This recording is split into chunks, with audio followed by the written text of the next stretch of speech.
ఈరోజు అంశము పరిశుద్ధాత్మ ద్వారా ఆత్మీయ జీవము అనేటువంటి యొక్క విషయాన్ని మనము గ్రహిస్తూ బైబిల్లో ఇదే విషయాన్ని మనకి యెహెజ్కేలు గ్రంథంలో మనం చదివారు బిడ్డలు చూస్తూ ఉన్నాం.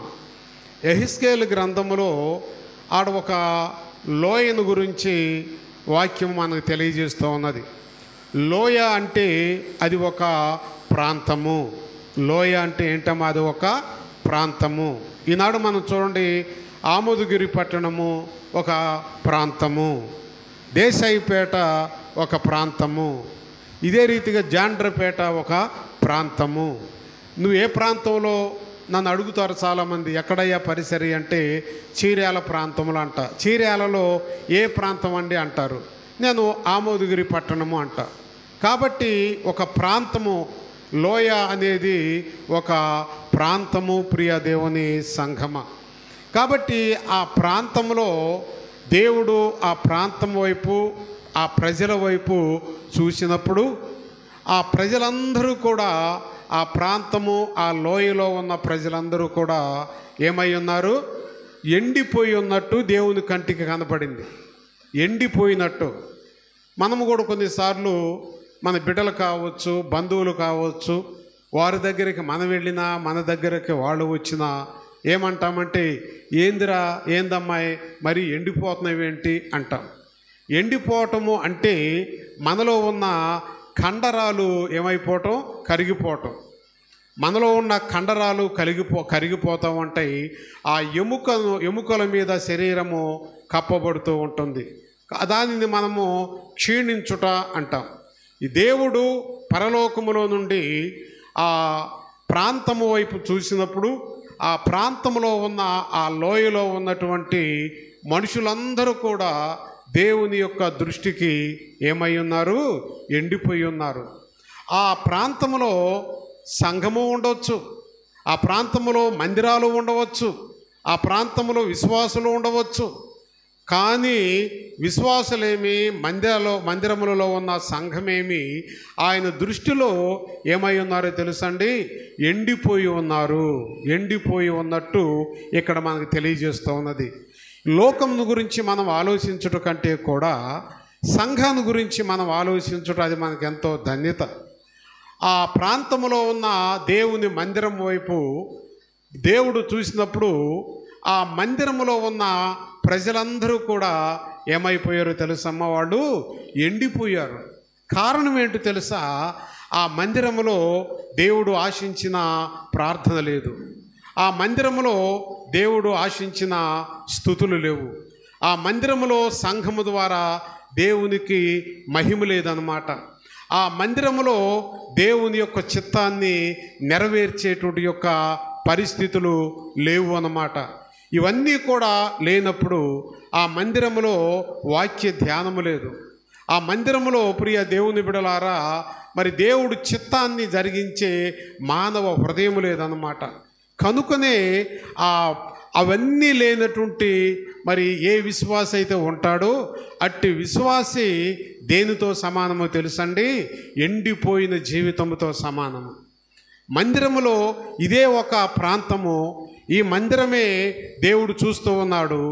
దేవుడు ఆ ప్రాంతాన్ని చూసినప్పుడు ఎట్లయితే ఎండిపోయారో, ఈ యొక్క ఉదయకాల సమయంలో పరిశుద్ధాత్మ దేవుడు నా వైపు, నీ వైపు, ఈ ఆమోదగిరి పట్టణంలో ఉన్నటువంటి ఈ బైబిల్ ఫెయిత్ లోదరణ సంఘము వైపు కూడా ఆయన చూస్తూ ఉన్నాడు అన్నమాట. ఆయన చూపులో మనం అనుకోవచ్చు, నేను బాగా విశ్వాసంలో బలంగా ఉన్నాను అని మనం అనుకోవచ్చు. కానీ ప్రియ దేవుని బిడలారా, దేవుని దృష్టికి మనం ఏ రీతిగా ఉన్నామో ఒకసారి మనము పరిశీలన చేసుకోవాలి వాక్యము ద్వారా.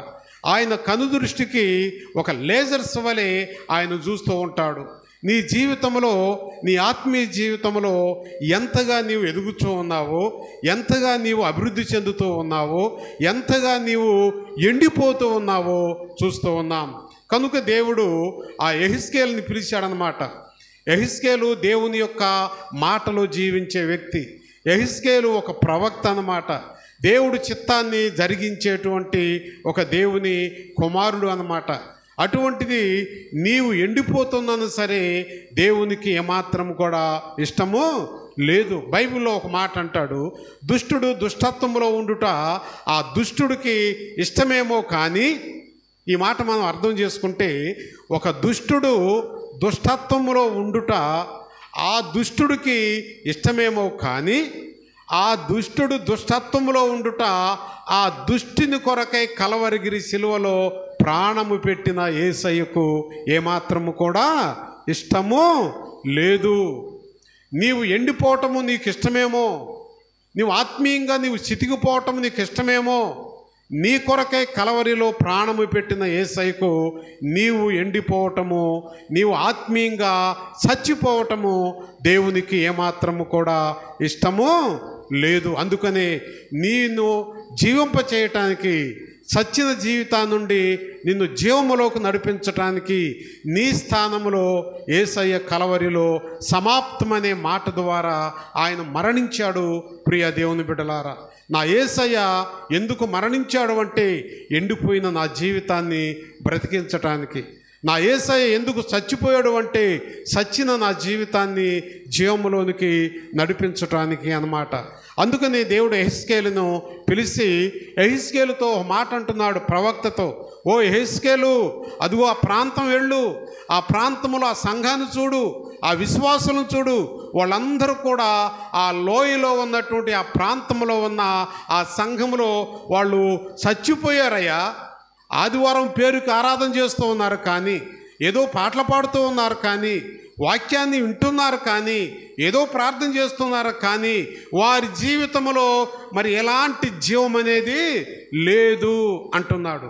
ఇక్కడ మనం చూస్తే దేవుని యొక్క వాక్యములో అదే యెహెజ్కేలు ఎఫెసీ పత్రిక 2వ అధ్యాయము 1వ వచనాన్ని మనం చూసినప్పుడు 1-2 వచనాలు, 1వ వచనము ఎఫెసీ 2వ అధ్యాయం 1వ వచనము చూడండి. ఇక్కడ అంటాడు, మీ అపరాధముల చేతను పాపముల చేతను. ఈ మాట ఇక్కడ ఆనాడు యెహెజ్కేలుని పిలిచి సంఘములోకి వెళ్ళు అన్నాడు. ఈనాడు దేవుడు పరిశుద్ధాత్మ దేవుడు నీతో నాతో మాట్లాడుచూ ఉన్నాడు. ఏమని మాట్లాడుచున్నాడు అంటే, మీరు మీ అపరాధముల చేతను పాపముల చేతను మీరేమై ఉన్నారు, చచ్చిపోయారు అంటున్నాడు. ఆ తండ్రి అయిన దేవుడు ఆకాశంలో నుండి ఆ లోయ వైపు, ఆ ప్రాంతం వైపు చూసినప్పుడు ఆ ప్రాంతంలో ఆ సంఘములో అందరూ కూడా చచ్చిపోయారు. దేని ద్వారా చచ్చిపోయారమ్మో వాళ్ళు ఎందుకు చచ్చిపోయారు అంటే వారిలో అపరాధము ఉన్నది, వారిలో ఏమున్నది, పాపము ఉన్నది. పాపము అపరాధములు చేసే ప్రతి వ్యక్తి కూడా దేవుని దృష్టిలో వాడు మృతుడే. పాపము అపరాధములతో ఎవరైతే జీవిస్తారో అట్టి వారు దేవుని దృష్టిలో మృతుడే. ప్రియ దేవుని బిడలారా, చచ్చిన వారితో సమానమనే సత్యాన్ని మనము గ్రహించాలి. అందుకే ఎఫెసీ సంఘానికి అపోస్తలుడైన పౌలు ఈ ఉత్తరాన్ని రాస్తూ, ఓ ఎఫెసీ సంఘమా అంటున్నాడు, ఓ బైబిల్ ఫెయిత్ లోదరన సంఘమా అంటున్నాడు, మీరు ఎందుకు చచ్చారు అంటే మీలో అపరాధం ఉన్నది, మీలో పాపం ఉన్నది. ఈ అపరాధము పాపము నిన్ను ఎక్కడ తీసుకెళ్తుందో తెలుసా? మరణములోనికి, ఎండిన స్థితిలోనికి తీసుకొని వెళుతుంది అని ఇక్కడ ఈ వాక్యం ద్వారా తెలియజేస్తూ ఉన్నది. ప్రియ దేవుని బిడ్డలారా, అదే యెహెజ్కేలు గ్రంథంలో కూడా ఆ 37వ అధ్యాయము 2వ వచనాన్ని మనం చదువుకుంటే, ఎముకలు అనేకములు ఆ లోయలో కనపడెను, అవి కేవలము ఏమైపోయింది అంటమ్మా, ఎండిపోయాను. ఎఫెసీ పత్రికలోనేమో చచ్చారు అని చెప్తున్నాడు. ఇక్కడ దేవుడు ఆ లోయలో ఉన్న ఎముకల గురించి అంటున్నాడు, అవి ఎండిపోయాను. చచ్చిన తర్వాత మనిషి ఏమైపోతాడమ్మా, ఏమైపోతాడు చెప్పండి? వారి శరీరంలో కండరాలు క్షీణించిపోతూ ఉంటాయి. ఆ కండరాలకి సపోర్ట్నిచ్చే నరాలు కూడా ఏమవుతూ ఉంటాయి, వాటి శక్తిని కోల్పోతూ ఉంటాయి. వాటి శక్తిని కోల్పోతూ ఉంటాయి. ఇక్కడ నేను ఈ స్థలంలో నిలబడి నేను ఇంతసేపు మీతో దేవుని మాటలు మాట్లాడుతున్నాను అంటే ఈ బలమైన కారణం ఏంటి తెలుసా? నాలో ఉన్నటువంటి బలమైన నరాల ద్వారా మాత్రమే నేను ఈ స్థలంలో నిలబడి ఉన్నాను. చచ్చిన వారిలో కండరాలు క్షీణిస్తూ ఉంటాయి, నరాలు బలహీనమైపోతూ ఉంటాయి, ఎముకలు తనలో ఉన్న శక్తిని కోల్పోతూ ఉంటాయి. ఎముకల్లో ఉన్న శక్తి ఏంటమ్మా? ఎముకలలో ఉన్న శక్తి ఏంటి చెప్పండి? తెలీదా? మీరేం చేస్తారు? ఏదన్నా మటన్ కొట్టుకెళ్తే వాళ్ళు ఎముకలు వేసేటప్పుడు కొంచెం మంచి జాయింట్ ఎముక అంటారు. ఆ ఎముకలో ఏముంటుంది? మునుసు అని చెబుతాను. ఆ మునుసులో ఏముంటుంది చెప్పండి? ఏంటి? మూలిగ ఉంటుంది. అవునా కదమ్మా? ఆ ఎముకలలో సత్తువ ఇవ్వటానికి మూలిగా ఉంటుందన్నమాట. అది ఎముకకు సత్తువనిచ్చేదన్నమాట. ఎముకలు కూడా క్షీణించిపోయింది. ఇక్కడ మనం చూస్తే ఒకటి, కండరాలు తన శక్తిని కోల్పోతుంది, తన ఉనికిని. కారణం ఏంటి తెలుసా? కండరాలు అంటే ప్రియ దేవుని బిడ్డలారా, సంఘములో ప్రార్థన లేని జీవితం అన్నమాట. సంఘములో ప్రార్థన లేని జీవితము. రెండవదిగా మనం చూస్తే నరాలు ఏమైపోతూ ఉంటుంది? తన యొక్క ఉనికిని కోల్పోతూ ఉంటాయి. నరాలు అంటే ప్రియ దేవుని బిడ్డలారా, నీ జీవితంలో ఉపవాస ప్రార్థన, కన్నీటి ప్రార్థన లేకపోవటం. మూడవదిగా ఎముక తన శక్తిని కోల్పోతూ ఉంటుంది. ఎముక అంటే దేవుని యొక్క సన్నిధిలో పరిశుద్ధాత్మ యొక్క నింపుదల నీలో లేకపోవటమే. పరిశుద్ధాత్మ నింపుదల నీలో లేనప్పుడు, ప్రార్థనా జీవితము నీలో లేనప్పుడు, ఉపవాస కన్నీటి ప్రార్థన మనలో లేనప్పుడు, నీవు మందిరానికి వచ్చినా ఎన్ని చేసినా లోయలో ఉన్న ఎముకతో సమానం ఈనాడు మనమని ఈ వాక్యం ద్వారా దేవుడు తెలియజేస్తూ ఉన్నాడు. యెహెజ్కేలుతో అంటున్నాడు, నీవు అక్కడికి వెళ్ళి మనం చూసినప్పుడు ఆ ఎముకలు ఏమైపోయినాయి అంటమ్మా? ఇక్కడ మనం చదువుకున్నాము, ఎముకలు అనేకములు ఆ లోయలో కనబడెను, అవి కేవలము ఏమైపోయినాయి అంట? ఎండిపోయెను. కేవలం ఏమైపోయినాయి? ఎండిపోయినట్టు ఇక్కడ మనము చూస్తూ ఉన్నాము. ప్రియ దేవుని సంగమ, ఆత్మీయంగా వాటిని బ్రతికించుటకు దేవుని యొక్క చిత్తం అనేది కావాలి. ఒక ఎండిపోయిన జీవితం ఆత్మీయంగా దేవుడు సన్నిధిలో తన ఉనికిని కోల్పోయిన జీవితము మనము మరల తిరిగి బ్రతకాలి అంటే దేవుని యొక్క చిత్తము చాలా అవసరము. 5వ వచనంలో మనం చదువుకున్నప్పుడు, ఈ ఎముకలకు ప్రభువైన యెహోవా సెలవిచ్చినది ఏమనగా, చూడండి, మీరు బ్రతుకున్నట్లు నేను మీలోనికి ఏ ఆత్మ అంటామది? జీవాత్మ. ఈ ఎముకలు బ్రతుకున్నట్లు నేను మీలోనికి జీవాత్మను పంపిస్తూ ఉన్నాను అన్నాడు. ఆ జీవము ఎక్కడిది? ఆ జీవము మనలోనికి రావటానికి ఎక్కడి నుండి వచ్చింది? ఆ జీవము మనము తిరిగి బ్రతకాలి, మనలో జీవము రావాలి అంటే ఇక్కడ దేవుడు యెహెజ్కేలుతో అంటున్నాడు, నేను మీలోనికి జీవాత్మను పంపిస్తానంటున్నాడు. ఆ జీవం అనేది ఎక్కడిది? ఆ జీవం ఎక్కడిదంటే కలవరిగిరి శిలువలో యేసయ్య తన జీవాన్ని కోల్పోయి ఆయన మరణించాడు. ప్రియ దేవుని బిడ్డలారా, ఈ జీవము ఎక్కడిదంటే కలవరిలో నుండి దేవుడు మనకు అనుగ్రహించిన ఒక గిఫ్ట్ అన్నమాట, బహుమానము. కలవరిలో ఆయన సమాప్తమనే మాట ద్వారా తలవాల్చి దేవుడికి తన జీవాన్ని అప్పగించెను. ఆ జీవము ఎండిపోయిన నీకు నాకు మనల్ని జీవింపచేయటానికి కలవరిగిరి శిలువలో యేసయ్య తన జీవాన్ని కోల్పోయాడు. ప్రియ దేవుని బిడ్డలారా, అందుకని దేవుడు యెహెజ్కేలుతో అంటున్నాడు, ఈనాడు పరిశుద్ధాత్మ దేవుడు తన దాసుని ముఖాంతరంలో నుంచి సంఘముతో, మీతో, నాతో మాట్లాడుచు ఉన్నాడు. ఏముందో తెలుసా? మీరు బ్రతుకున్నట్లు మీలోనికి జీవాత్మను నేను పంపిస్తున్నాను. కల్వరిలో ఉన్న యేసయ్య కోల్పోయినటువంటి ఆ జీవం అంటే ప్రాణము, ఆ జీవాత్మను, ప్రాణాత్మ జీవాత్మను యేసయ్య సంఘానికి ఎండిపోయిన జీవితాలకు ఇచ్చి వారిని బ్రతికించాలి అని చెప్పేసి ఇక్కడ తెలియజేస్తూ ఉన్నాడు. ఇక్కడ మనం చూస్తే ఆ క్రిందగా మనం చూస్తే తర్వాత చదవచ్చు, కానీ ఆ ఎముకలు 3 కోల్పోయినాయి. ఒకటి కండరాలు, రెండవది నరాలు, మూడవది ఏంటో తెలుసమ్మా? శరీరం. అంతే కదా? యేసయ్య కూడా చూడండి, కల్వరిలో తన శరీరాన్ని నలగగొట్టారు. నరాలు కూడా పటా పటా ఏమైపోయినాయి? తెగిపోయినాయి. ఆ బలమైనటువంటి యొక్క వారు ఆ బంట్రోతులు ఆ యొక్క ఆ ఎముకలతో చేయబడినటువంటి ఆ కొక్యాలతో ఆయన మీద బలంగా కొట్టి ఇట్లా లాగుతుంటే కండలైతే చీలినాయి, కానీ ఎముకలైతే పటా పటా ఏమైపోయినాయి? అవి తెగిపోయినాయి. వాళ్ళు లాగుతుంటే ఆ కొక్యాల మధ్య పడి ఎముకలు తెగిపోయినాయి అన్నమాట. ఆ ఎముకలు తెగిపోయితే ఆ ఎముకలలో ఏముంటుందంటే రక్త ప్రసరణ ఉంటుంది. ఆ రక్తము బళ్ళున కారుతూ ఉంది, చిందిస్తూ ఉన్నది అన్నమాట.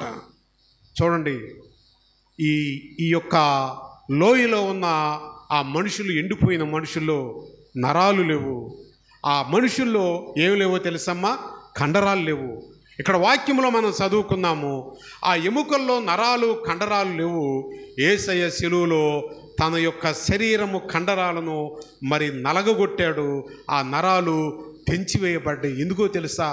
నలగగొట్టబడిన ఆ కండరాలు ఎండిపోయిన నీ జీవితానికి ఇవ్వటానికి, తెగిపోయినటువంటి ఆ యొక్క నరాలతో ఎండిపోయిన నీ నరాలలోకి రక్త ప్రసరణ, శిలువలో ప్రభువు కార్చిన ఆ రక్త ప్రసరణ నీలోనికి పంపించటానికి ఆయన ఏం చేశాడో తెలుసా?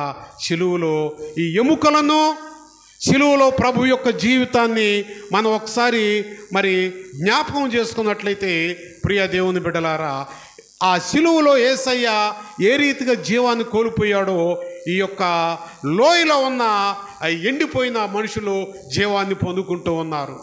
అక్కడ యేసయ్య ఏ రీతిగా అయితే తన యొక్క కండరాలు ఆయన నలగొట్టబడ్డాడో ఎండిన ఎముకలకు ఆ కండరాలు ఇవ్వటానికి, శిలువలో ఏ రీతిగా తన నరాలు పటా పటా తెంచి ఉన్నారు, ఆ నరాలు ఎండిపోయిన నీ జీవితానికి ఆ నరాలతో నిన్ను పొదిగించటానికి, ఆ నరాల గుండా శిలువలో ప్రభు కార్చిన రక్తాన్ని ఎండిపోయిన నీ జీవితంలో ఆయన నరాలను అమర్చి ఆ ప్రభు కార్చే రక్తాన్ని నీలోనికి పంపించటానికి, అప్పుడు మనలో ఏముంటుందో తెలుసమ్మా?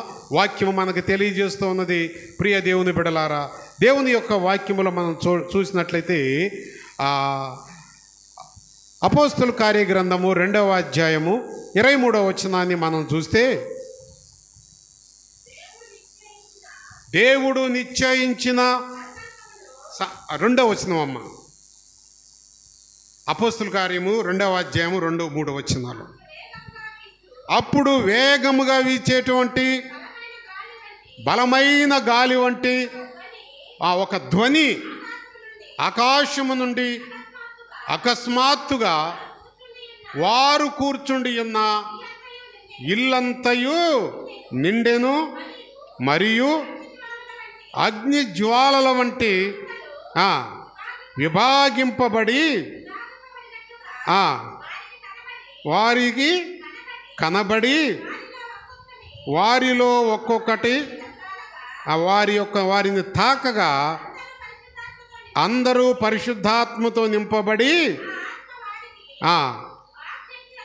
వాక్శక్తి అనుగ్రహించిన కొలది వారు అన్య భాషలతో మాట్లాడి. ఇక్కడ చూడండి, 120 మంది మేడగదిలో కూర్చొని దేనికోసం వాళ్ళు ఎదురు చూస్తున్నారమ్మా? ప్రార్థన ద్వారా. వారు ప్రార్థన ద్వారా జీవము కోసం ఎదురు చూస్తున్నారు. యేసుక్రీస్తు మరణించి ఆయన పునరుద్ధానుడైన తర్వాత ఈ పెంతెకోస్తు అంటే పరిశుద్ధాత్మ నింపుదలన్నమాట. ఈరోజు మన ఆదివారము కూడా పెంతెకోస్తు ఆదివారం.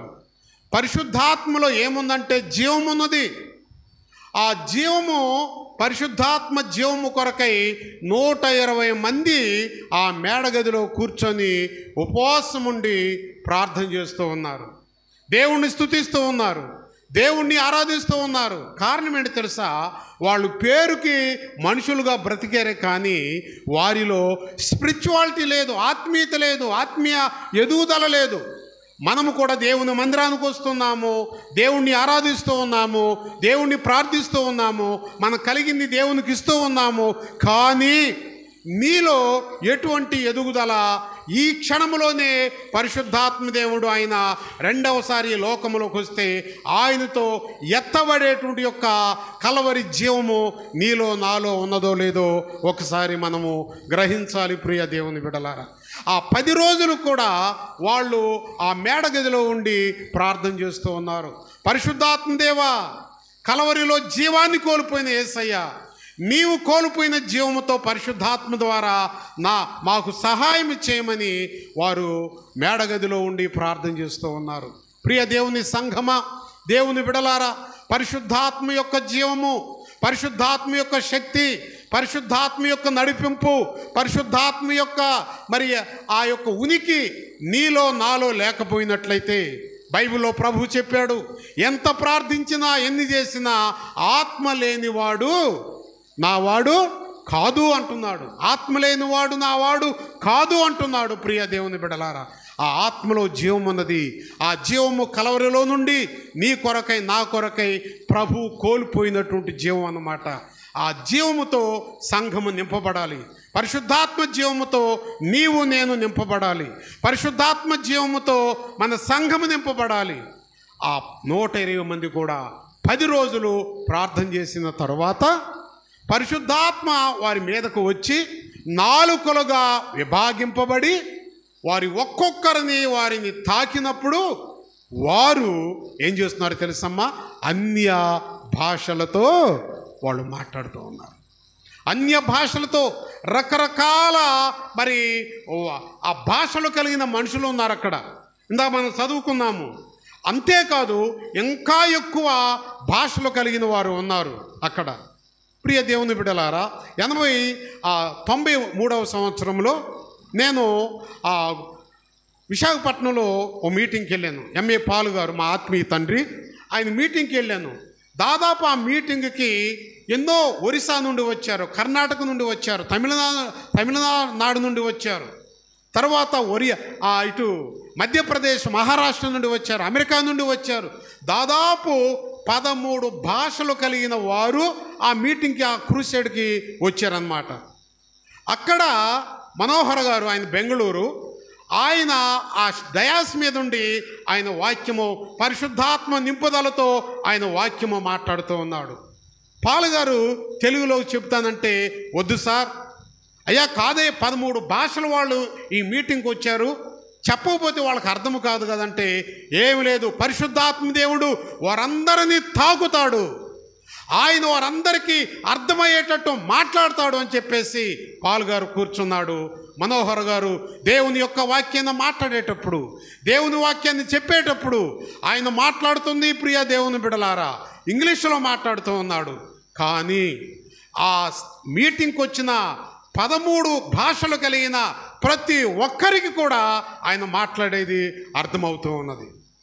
ప్రతి ఒక్కరు నవ్వుతూ ఉన్నారు, ప్రతి ఒక్కరు ఆ మాటలు రిసీవ్ చేసుకుంటూ ఉన్నారు, ప్రతి ఒక్కరికి కూడా అర్థమవుతూ ఉన్నది. కారణం ఏంటి తెలుసా? పరిశుద్ధాత్మ జీవముతో మనోహర్ గారు నింపబడినప్పుడు ఆయన నోట నుండి వచ్చే మాట 13 భాగాలుగా విభజించబడింది. ఒరియాగా విభజించబడింది, తమిళముగా విభజించబడింది, కన్నడముగా విభజించబడింది, తెలుగుగా, మలయాళముగా, ఇట్లా రకరకాలుగా ఒక్క మాట దేవుని ఆత్మతో విభజించబడి ఏ భాష కలిగిన బిడ్డలు ఆ మీటింగ్లో ఉన్నారో ఆ భాష ఆ బిడ్డల వరకు వెళ్ళి వారికి అర్థమయ్యేటట్టు అది మాట్లాడుతూ ఉన్నది. ఎక్కడ కూడా అంతే, అక్కడ కూడా అంతే. 120 మంది లేచి నిలబడి పేతురు దేవుని వాక్యాన్ని మాట్లాడుతున్నప్పుడు, పరిశుద్ధాత్మతో వాళ్ళు మాట్లాడుతున్నప్పుడు అనేక భాషలు కలిగిన వారు ఉన్నారు అక్కడ. కానీ వారందరికీ కూడా వీళ్ళు మాట్లాడే అన్ని భాషలలో వారి భాషలో దేవుని భాషలో మాట్లాడినప్పుడు ఒక్కొక్కరికి వాళ్ళకి అర్థమవుతూనే ఉన్నది. పరిశుద్ధాత్మ జీవము ఒక వ్యక్తికి, సంఘానికి, విశ్వాసికి, సేవకుడికి ఉన్నప్పుడు అది బలమైనది. జీవము లేని వ్యక్తిని దర్శిస్తూ ఉంటుంది, జీవాత్మతో వారిని బ్రతికిస్తూ ఉంటుంది. ప్రియ దేవుని బిడ్డలారా, ఆ పెంతెకోస్తు దినములో పరిశుద్ధాత్మ దేవుడు జీవము లేనటువంటి సంఘానికి, జీవము లేనటువంటి ఆ 120 మందిని ఆ పరిశుద్ధాత్మ నాలుకలుగా విభాగించబడి, ఆ పరిశుద్ధాత్మ ఎన్ని నాలుకలుగా విభజించబడిందంటే 120 విధాలుగా విభజించబడి ఒక్కొక్కరిని తాకినప్పుడు వారందరూ కూడా అన్ని భాషలతో మాట్లాడి ప్రభువుని మహిమపరిచారు. ఆ పరిశుద్ధాత్మ ధ్వని వారిని తాకినప్పుడు, ఇక్కడ కూడా మనం చూస్తే ఆ యెహెజ్కేలు గ్రంథంలో కూడా దేవుని యొక్క వాక్యము మనం తెలియజేస్తున్నది. ఆ 5వ వచనాన్ని మనం చదివినప్పుడు, ఈ ఎముకలకు ప్రభు అయిన యెహోవా సెలవిచ్చినది ఏమనగా, మీరు బ్రతుకున్నట్లు నేను మీలోనికి 120 మందిలోనికి పరిశుద్ధాత్మ జీవము ద్వారా వారిలోకి జీవాత్మ వచ్చింది. ఇక్కడ దేవుడు ఆ యెహెజ్కేలుతో అంటున్నాడు, వీరందరూ కూడా బ్రతుకున్నట్లు నేను వారిలోనికి ఏం పంపిస్తానమ్మా? జీవాత్మ. బైబిల్లో ఎక్కడైనా జీవాత్మ అనే మాట కనుక మీకు తగిలితే మనకి ఏది గుర్తు రావాలి అంటే, కలవరిలో యేసయ్య కోల్పోయినటువంటి ఆ జీవము మనకు గుర్తుకు రావాలి. ఇదే ఒకటి. జీవాత్మ అనే మాట బైబిల్లో చదివేటప్పుడు ఎక్కడ వచ్చినా, ఇదిగో నాలో జీవాత్మ లేదు, నా యేసయ్య శిలువలో కోల్పోయిన ఆ జీవము ఇది. ఆ జీవాత్మ ఎండిపోయిన నా బ్రతుకుకి, నా జీవానికి, నా జీవితానికి కావాలి అనే ఆలోచన క్రైస్తవ సంఘానికి, విశ్వాసకి మరి అది గ్రహింపు కావాలి. తర్వాత మనం చదువుకుంటే 6వ వచనంలో, చర్మము కప్పి మీకు నరములిచ్చి, చూడండి ఇక్కడ చర్మము లేదు ఆ ఎముకలకు, రెండవదిగా ఏమి లేదమ్మా, నరాలు లేవు, తర్వాత ఏమి లేదు, మాంసం లేదు. మాంసము పొదిగి చర్మము మీ మీద కప్పెదను, మీలో జీవాత్మనుంచగా మీరు బ్రతుకుదురు, అప్పుడు నేను యెహోవానయ్యున్నానని మీరు తెలుసుకొందురు. ఆయన నాకు ఇచ్చిన ఆజ్ఞ ప్రకారము, ఈ మాటలన్నీ కూడా దేవుడు యెహెజ్కేలుతో మాట్లాడుతున్నాడు. ఈ యొక్క ఉదయకాల సమయంలో నీతో నాతో మాట్లాడుతూ ఉన్నాడు. ఆనాడు యెహెజ్కేలు మాట్లాడాడు, యెహెజ్కేలు ఎముకలతో మాట్లాడాడు. ఈ కాన్సెప్ట్ మనం ఉండకూడదు. ఈనాడు దేవుడు, ఈ ఉదయకాలంలో దేవుడు నాతో మాట్లాడుతున్నాడు, దేవుడు నాతో మాట్లాడుతున్నాడు అనేటువంటి యొక్క విషయాన్ని మనం గ్రహించాలి. ఆ 7వ వచనంలో అంటాడు, ఆయన దేవుడు నాకు ఇచ్చిన మాట ప్రకారము నేను ఆ మాటలు ప్రవచించుచుండగా గడగడమనేటువంటి ఒక ధ్వని పుట్టెను. ఇక్కడ కూడా ఇందాక మనం చదువుకున్నాము, ఆ మేడగదిలో పరిశుద్ధాత్మ అనేటువంటి ఒక ధ్వని ఆ మేడగదిలోకి వచ్చింది. ఇక్కడ కూడా ఏమంటున్నాడు తెలుసా, మరి గడగడం అనేటువంటి ఒక ఏం పుట్టిందంటమ్మా, ధ్వని. అంటే పరిశుద్ధాత్మ, జీవాత్మ ఎండిపోయినటువంటి ఒక్కొక్క ఎముకను తాగుతూ ఉన్నది. ఈ ఉదయకాలంలో ఆ పరిశుద్ధాత్మ ఎండిపోయిన నీ జీవితాన్ని, నా జీవితాన్ని, ఏ స్థితిలో నీవు ఎండిపోయావో, ఏ స్థితిలో నీవు వాడిపోయావో, ఏ స్థితిలో దేవునికి పనికిరానటువంటి అంజూరపు చెట్టు వలె నీవు ఉన్నావో ఒకసారి మనం జ్ఞాపకం చేసుకోవాలి. దేవుడు అంజూరపు చెట్టు వైపు చూసినప్పుడు ఆ అంజూరపు చెట్టులో ఏమి లేదమ్మా, ఆయన ఆశతో చూశాడు. ఏదైనా ఫలం ఉంటుంది, ఆ ఫలమున ఆకలి తీరుస్తుందని చెప్పేసి. ఆ అంజూరపు చెట్టు ఎవరంటే నీవు నేనే. ఆత్మీయ ఫలాలు నీలో ఉంటే ఆ ఫలముల ద్వారా దేవుడు తన ఆకలిని తీర్చుకుంటూ ఉంటాడు.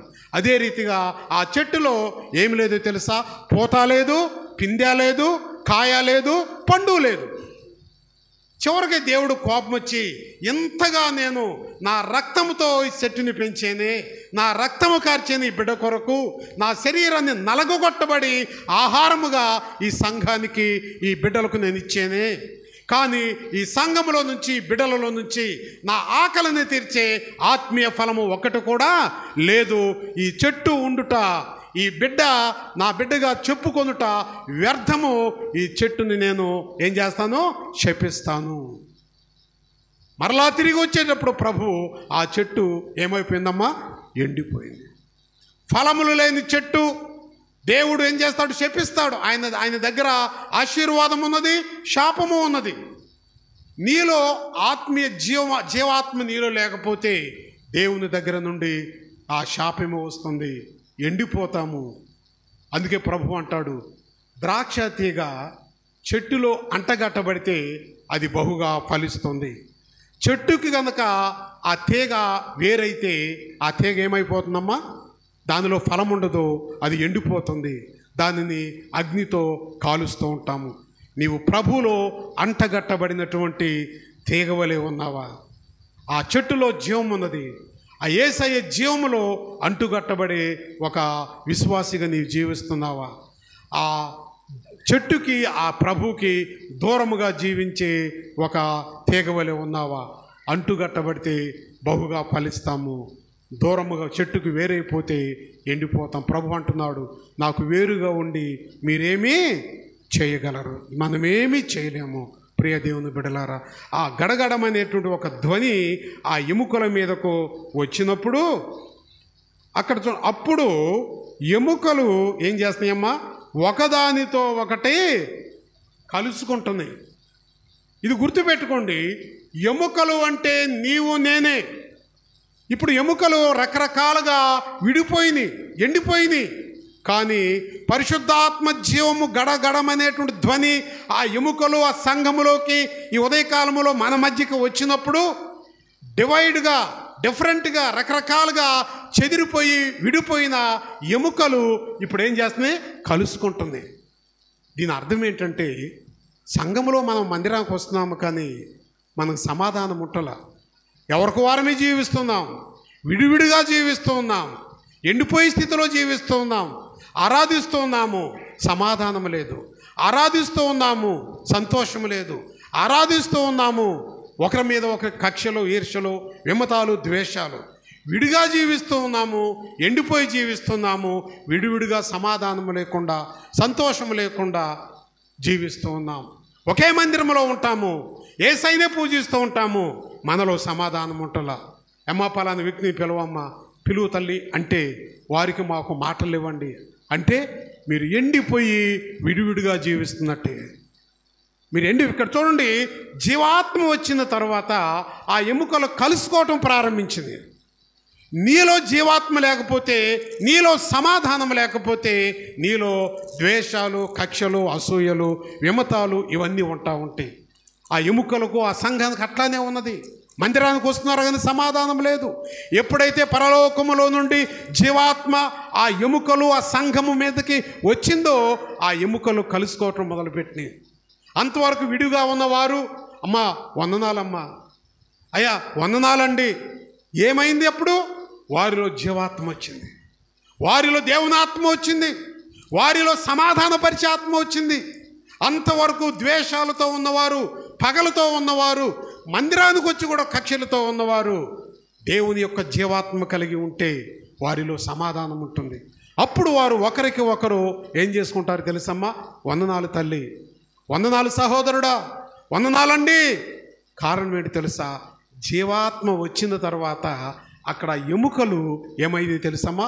విడివిడిగా ఉండ ఎముకలు కలుసుకోవటం ప్రారంభించింది, సమాధాన పడటం ప్రారంభించింది. ఎంతకాలము దేవుని మందిరంలో ఉండి కక్షలతో, ఈర్ష్యలతో, అసూయతో మనం జీవిస్తూ ఉంటాం. ఎంతకాలం మనం ఎండిన జీవితంలో జీవిస్తూ ఉంటాం. దేవుడు అంటున్నాడు, సంఘం వైపు చూసి అంటున్నాడు, ఆనాడు యెహెజ్కేలుతో మాట్లాడిన దేవుడు ఈనాడు తన దాసుని ద్వారా సంఘంతో మాట్లాడుతూ ఉంటున్నాడు. యెహెజ్కేలు, ఆ ఎముకలు చూడయ్యా, నా ప్రియ దాసుడా, ఈ ఎముకలు చూడు, సమాధానం లేని ఎముకలు, సంతోషం లేని ఎముకలు, పరిపూర్ణమైనటువంటి యొక్క ఆశీర్వాదం లేని ఎముకలు, విడివిడిగా జీవించే ఎముకలు. విశాఖపట్నంలో ఒక సంఘం ఉన్నది, ఇప్పుడేమో తెలియదు కానీ నేను విశాఖపట్నం ఎందుకు, ఇప్పుడు ప్రజెంట్ మా ఊర్లో ఒక సంఘం, మా ఊర్లో లూథరన్ చర్చి ఉన్నది. మొన్నటి దాదాపు 2 సంవత్సరాలు తాళం వేసి, ఆ తాళం ఎక్కడుందో తెలుసమ్మా? పోలీస్ స్టేషన్లో ఉన్నది. వారిలో సమాధానం లేక చివరికి వాళ్ళు పార్టీలు అన్నమాట, ఆ పార్టీ ఈ పార్టీ ఇద్దరు కూడా మాట్లాడుకొని వాళ్ళు కొంతవరకు సమాధానపడి ఆ పోలీస్ స్టేషన్ దగ్గరికి వెళ్ళి ఆ తాళం తెచ్చుకొని తాళం తీసి ఇప్పుడు ఆరాధన జరుగుతుంది. ఓ పాష గారిని పిలుచుకున్నారు. సంస్థ వాళ్ళ పాష గారిని పంపించారు. ఆయన ఆరాధన చేస్తుంటే అక్కడ జరిగే పరిస్థితి ఏంటో తెలుసమ్మా, ఆ దేవుని దగ్గరకు వచ్చి కూడా ఈ ప్రక్కేమో ఒక పార్టీ వాళ్ళు, ఈ ప్రక్కేమో ఒక పార్టీ వాళ్ళు. పాష గారు ఒక్కడే, దేవుడు ఒక్కడే, వాక్యము ఒక్కటే, కానీ అక్కడ వాళ్ళకి వీళ్ళకి మధ్యలో ఏమి లేదు తెలుసండి, సమాధానమో లేదు. లేచిపోయిన తర్వాత ఈ ప్రక్క వాళ్ళేమో ఇటు అడ్డవాకిలతో బయటకు వెళ్తారు, ఈ ప్రక్క వాళ్ళేమో నిలువు వాకిలతో బయటకు వెళ్తారు. వాళ్ళు ఎంతకాలము ఆ రీతిగా ఎండిపోయి జీవిస్తున్నారు. నేను మొన్న మా ఊరు వెళ్ళినప్పుడు ఆ పాష గారితో చెప్పింది ఏంటంటే, పాష గారు అంటే ఏం చేస్తామండి, నా పని నేను చేస్తున్నాను. ఆ వాక్యం అనే జీవము వారిలోకి వెళితే వారు సమాధాన పడతారు. ఎంత బాధాకరమైన విషయమో. ఇటు పార్టీలు చర్చిలోకి వచ్చేసింది. పార్టీలు వచ్చి ఇంకా నయం ప్రియ దేవుని బిడ్డలారా, వాళ్ళు బైబిల్ లేకుండా జెండాలతో లోపలికి, వాళ్ళు బైబిల్తోనే వస్తున్నారు. ఇటొక పార్టీ సమాధానం లేదు. ఇక్కడ చూడండి, ఆ ఎముకలు జీవాత్మ వచ్చినప్పుడు కలుసుకోవటం ప్రారంభించినాయి. దేవుని యొక్క జీవాత్మ, దేవుని యొక్క కలవరిలో కోల్పోయిన జీవము సంఘంలోకి వచ్చినప్పుడు, నీ హృదయాన్ని వాక్యం ద్వారా తాకినప్పుడు నీలో సమాధానం ఉండాలి. బైబిల్లో మనం చూస్తే ప్రియ దేవుని సంఘమా, ఈ సువార్త పాఠ్య భాగంలో కూడా ఒక మాట చెప్తూ ఉంటాడు. 14వ అధ్యాయము సువార్త పాఠ్య భాగము చూడండి. 14వ అధ్యాయము యోహాను శుభవార్త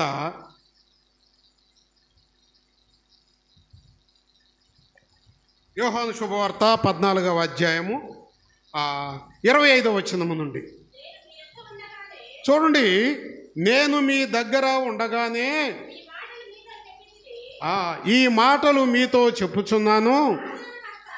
ఆదరణకర్త అనగా తండ్రి నా నామమున పంపబోవు పరిశుద్ధాత్మ సమస్తమును మీకు బోధించి నేను మీతో చెప్పిన సంగతులన్నిటినీ మీకు జ్ఞాపకము చేయును. ఈ 27వ వచనములో చూస్తే ఇప్పుడు ఆ సంఘములో ఏమి లేదంట, శాంతి లేదు. ఆ సంఘములో సమాధానం లేదు. ప్రియ దేవుని సంఘమా, దేవుని బిడలారా, ఇంకను మీ జీవితాలలో శాంతి, ఒకరితో ఒకరికి సమాధానం లేకపోతే ఎండిన ఎముకలు పరిశుద్ధాత్మ జీవాత్మ ద్వారా కలుసుకున్నవి. ఎంతకాలము మందిరములో జీవిస్తూ వాక్యము చదువుతూ ప్రార్థన చేస్తూ పాటలు పాడుతూ ప్రార్థన చేస్తూ మందిరానికి వస్తూ దేవునికి అర్పణలు అర్పిస్తూ ఎంతకాలము నీలో ఇంకను ఎండిపోయి జీవిస్తావు. ఇక్కడ అంటున్నాడు దేవుడు 27వ వచనంలో, చదువమ్మా మాట. శాంతిని మీకు అనుగ్రహిస్తాను. జీవాత్మ, సిలువలో ప్రభు కోల్పోయిన జీవము ఏ వ్యక్తిలోకి ఉంటుందో ఆ వ్యక్తిలో శాంతి ఉంటుంది, నెమ్మది ఉంటుంది, సమాధానం ఉంటుంది, సంతోషం ఉంటుంది, ఆశీర్వాదం ఉంటుంది. ఇక్కడదే అంటున్నాడు ప్రభు, శాంతిని మీకు అనుగ్రహించి వెళ్ళుచున్నాను. నా శాంతినే మీకు అనుగ్రహించుచున్నాను. లోకమిచ్చేనట్లుగా నేను మీకు అనుగ్రహించటలేదు. మీ హృదయములను కలవరపడనీయకుడి, వెరవా నీయకుడు. ప్రభు అంటున్నాడు, ఎప్పుడైతే మనము సమాధానంతో ఉంటామో దేవుడు తన శాంతిని ఇస్తానంటున్నాడు. నా లోకమిచ్చేటట్లు కాకుండా నా శాంతిని నేను మీకు ఇస్తున్నాను. దేవుని యొక్క శాంతితో. కొంతమంది చూడండి, పెద్ద పెద్ద అపార్ట్మెంట్లు, నేను తెనాలిలో ఒక ఇంటికి వెళ్ళాను, గిరిగారని. అతను ఎప్పుడు 20 సంవత్సరాల క్రితమే మంచి లేటెస్ట్ ఇల్లు, ఆ దినాల్లోనే లండన్లో ఉన్న ఇంజనీరింగ్ తీసుకొచ్చి ఆ ఇల్లు కట్టాడు. ఆ ఇంటిని చూస్తే అందరూ స్టన్ అయిపోతారు. మేము మంచిగా ఉంటాం ఫెలోషిప్తో. ఆ ఇంటికి వెళ్ళాను. ఆ ఇంటికి వెళ్తే పాస్టర్ గారండి, ఒక 20 మంది పాస్టర్లు పిలవండి, మరి ప్రార్థన చేస్తారు. కోట్ల రూపాయల ఆస్తి ఉన్నది. ఆ రోజుల్లోనే ఆయన దాదాపు 50 లక్షల రూపాయల కారు వాడాడనమాట, గిరిగారని. ఆయన ఆ ఇంటికి వెళ్తే ఒకటే శాంతి బాగలేదండి, నెమ్మది లేదండి, సంతోషం లేదండి, ఏదో అశాంతి. ఒక 20 మంది పిలవండి, వాళ్ళ ఛార్జీలు ఇస్తాను, కానుకిస్తాను, మన ఇంట్లో ప్రార్థన పెట్టండి, ప్రార్థన చేయండి అని నన్ను ఎప్పుడు అడుగుతూ ఉండేవాడు. 20 మందిని పిలిచి ప్రార్థన పెట్టిన దేవుని యొక్క జీవాన్ని ప్రవేశించేటువంటి యొక్క స్థితి అతనిలో లేకపోతే ఎన్ని ప్రార్థనలు పెట్టినా అది ప్రార్థన ఏమవుతుందమ్మా, వ్యర్థం అవుతూ ఉంటుంది.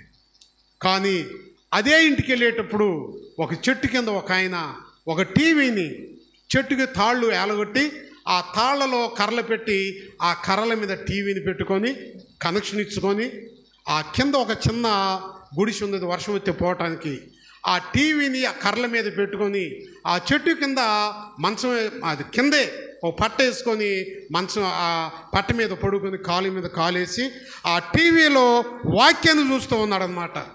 వాక్యాన్ని చూస్తూ కాలు ఆడిస్తూ కాలు మీద కాలేసుకొని ఎంతగా ఆనందిస్తూ ఉన్నాడు, ఎంతగా సంతోషించాడు. ఆయన చెట్టుకి ఈయన ఇంటికి ఒక 100 గజాల దూరం ఉంటుంది. రైల్వే పక్కనే ఆయన ఉన్నటువంటి చెట్టు గుడిసె ఉన్నది. ఒక 100 గజాల దూరంలో ఆనాడే లక్షలతో కట్టిన గృహం ఉన్నది. కానీ కోట్లు లక్ష రూపాయలు ఉండా ఈయనలో శాంతి లేదు.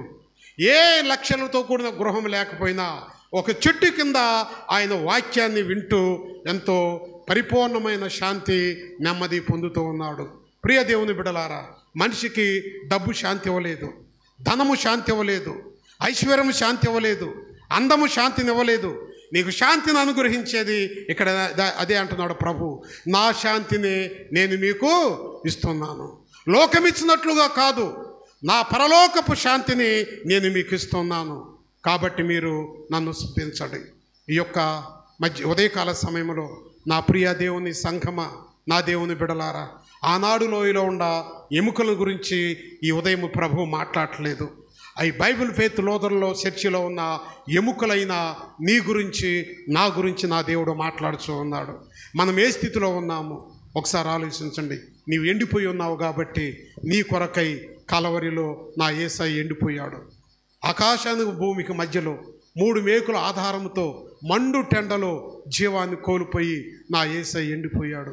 ఎందుకు తెలుసా? ఎండిపోయిన నీ జీవితానికి జీవాన్ని ఇవ్వటానికి ఆయన జీవాన్ని కోల్పోయాడు.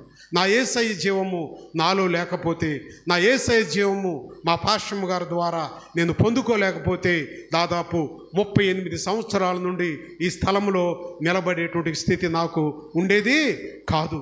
ఈ యొక్క ఉదయకాలంలో నీవు నేను గ్రహించుకుందాం ఏ స్థితిలో మనం ఎండిపోయామో.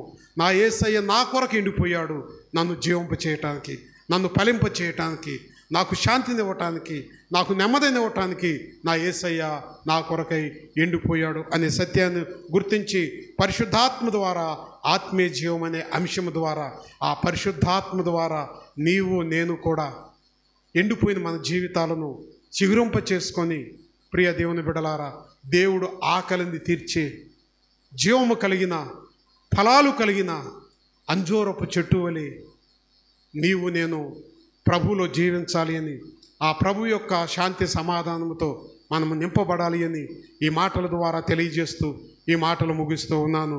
దేవుడు ఈ మాట ఇక్కడిలో ఆమేన్. దేవా